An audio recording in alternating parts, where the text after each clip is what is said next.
Habari, naitwa Dr. Max. Mimi ni mtaalamu wa viungo na mifupa.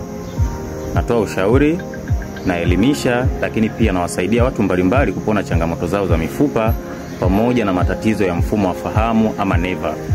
Na kukaribisha sana kwenye series yangu mpya ambayo nitakwenda kuzungumzia kuhusiana na neva ama mishipa ya fahamu. Hivi umeshawahi kujiuliza maswali haya kwamba kwa nini una uwezo wa kutembea? Kwa nini usingekuwa na unatambaa?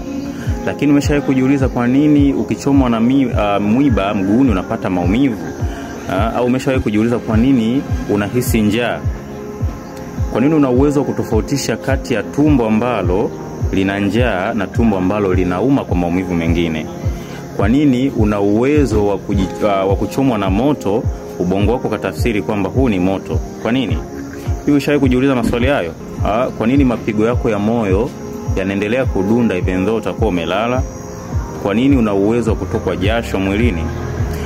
Maswali haya yote nitakwenda kukusaidia kuyafahamu na kuyajibu kwa ufanisi kupitia hii series. Kwa hiyo endelea kuungana na mimi na kunifuatilia katika hii series yangu ya neva.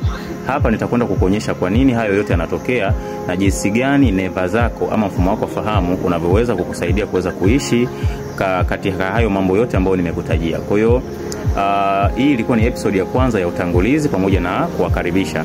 Kwa hiyo kama ni mtu ambaye unatamani kuyafahamu haya yote, cha kwanza hakikisha umefollow ukurasa huu, lakini cha pili hakikisha unashare kila aina ya series ambayo nitakuwa naituma. Hapo utakuwa umepata manufaa wewe pamoja na ndugu yako. Nakukaribisha sana.